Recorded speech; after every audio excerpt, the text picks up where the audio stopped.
សាច់សหมดไข่តែម្ដាយស្រីថ្លៃខ្មៅពីតោឆ្នាំថ្មីខ្មៅពេញក្រមរុងល្អសានសំគ្មានស្រីណាដូច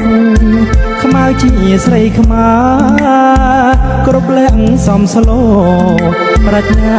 ក៏ឆ្លាតស្ដាប់ពាក្យម៉ែថ្ងៃនេះបុណ្យចូលឆ្នាំថ្មីបងឃើញខ្មៅស្រីអូនរៀបចំផ្ទះ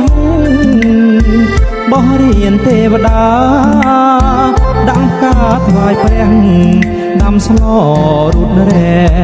ជូនម្ដាយទៅវត្តបងឃើញខ្មៅពូនភ្នំខ្សាច់រួចអូនដាក់បាតដ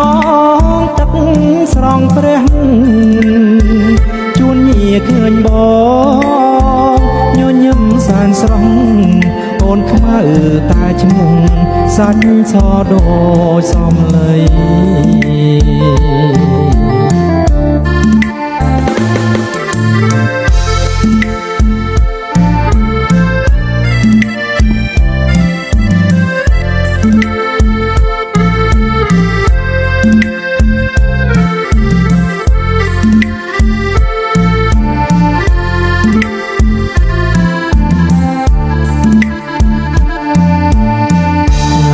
បុណ្យចូលឆ្នាំថ្មី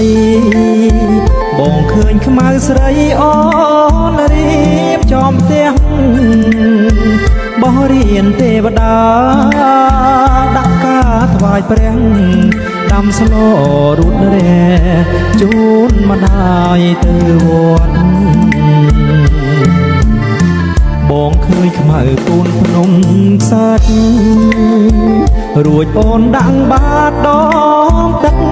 ស្រង់ព្រះជួនញាឃើញបងញញឹមសានស្រស់